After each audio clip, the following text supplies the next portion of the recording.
Hello. So, technically, this is like a 365, but at the same time, I'm trying to test out something called "One Ask Me," but.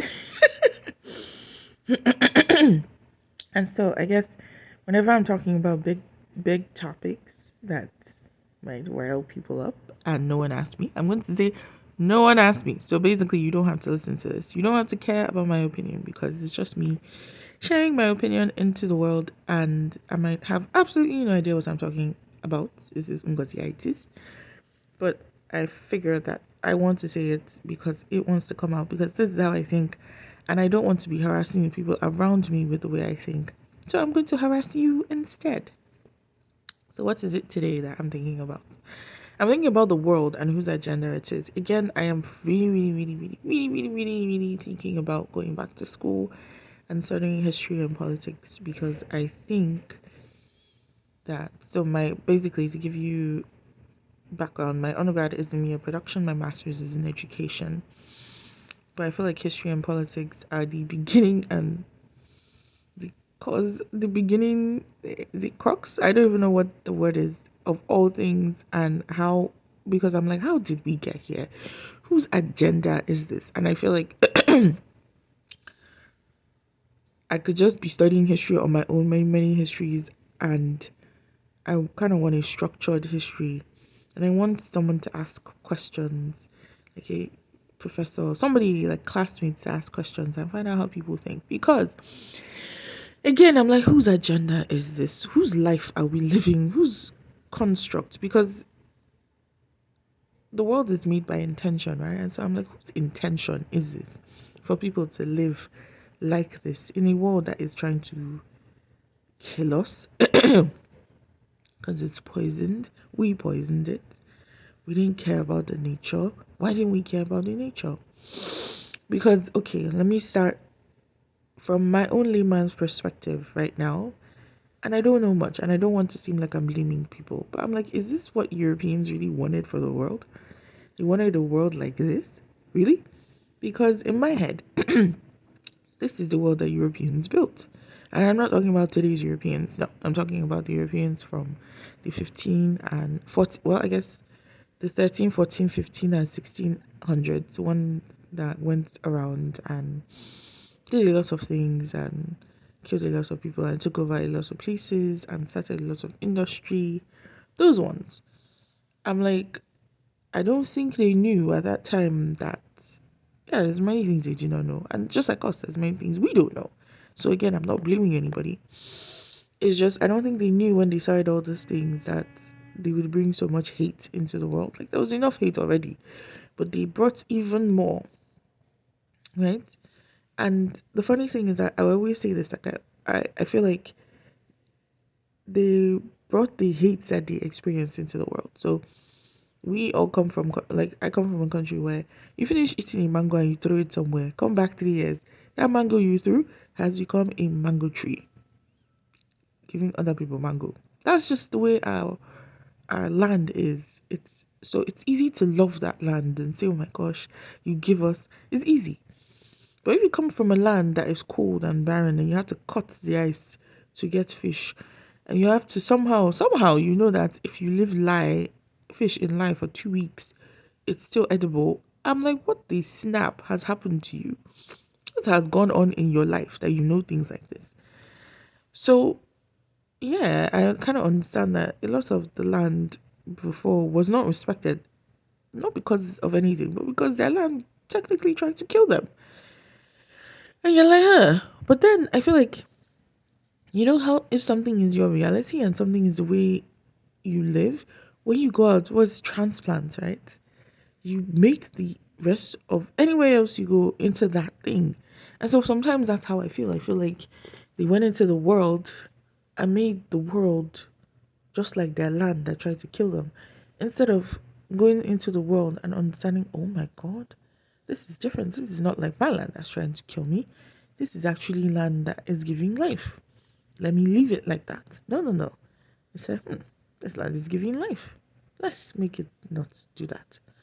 And so now we have rice that we eat and it's full of arsenic because people actually actively put arsenic into the soil because they thought it was good. Why they thought it was good, I don't know. You have air that is polluted because of oil, and water that is polluted because of oil. And someone said, "Oh, we need to do this thing for industrialization." And I'm like, who needed to do this for industrialization? Because 3 quarters of the world is technically still not industrialized. Yesterday, I went to, like, I was just looking and I'm like, what are the countries that like, pollute the world most? And of course, number one is the United States. And I'm like, United States is like 300 million people, 400 million people. I don't even know. Then China. And everybody loves to hate on China. Again, China has its faults. China has a lot of things that it needs to fix. But I'm like, that's a billion people, man. A billion people using gas is gonna mess up the world. It's a billion people. That's a lot of people. A billion people consume less than 300 million people. Now that is a problem because the United States has no reason being number one. Number five was India. Again, China is number two, India is number five, and these people together have like, okay, I'm going to exaggerate here. They have like half the world's population. So again, what is number one doing being 300 million people? Then you had Europe, European Union, and I feel like there's one other place I don't remember. Nung Song, Samsi. There's one other place. My brain is not remembering now. But as an African, I'm like, there's no African there. But it's us that is going to the drought. It's us that is going to the sun trying to kill us. Of course, it's happening everywhere else, so let me not be dramatic. But again, it makes me think, whose agenda is it? Whose life are we living? Because, like, with the war in Israel and Palestine and all these things now, you're thinking to yourself that the moment I saw that, I'm like, man, I'm sure when these people send these people over, that they didn't think there would be an internet that would make it so that everybody in the world knew what was going on. They just thought that people were going to go over there and kill each other in silence. Kind of like what's happening in Yemen right now, on these places that nobody knows what's going on there. So people are dying every day. And it doesn't really bother us, not because we are evil, but because we don't know. And when people try to tell us, we get shocked. But again, everybody's trying to live their lives that and we hear so much now because of the internet. Funny enough, we hear everything that's happening everywhere that we cannot focus. And that, again, to be honest, might be another person's agenda. It's like, okay, see, if you give them one purpose, it's just the story of Tower of Babel, right? If human beings have one purpose, one unified purpose, we can make the air in two strings. There's nothing we cannot do. So distract them, make them have different purposes, make them believe in different things, make them fight each other, and then they will forget the important things because somehow I still remember. I think I never forgot that from we were at home, right? And something happened. There was a present that somebody basically assaulted, like someone threw something at them. And I was at home, and so I watched this thing on CNN International, I think. Not CNN International, BBC. And it was full. It showed everything. When I came to America, they had changed the story a little bit. And I'm like, oh my God. So different countries get different news? I didn't know that.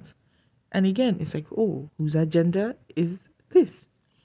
So nobody asked me, but I feel like every time we do anything, we have to remember to ask ourselves our intention for doing it, why we're doing it, what it means, and whose agenda it is. Why do we think this way?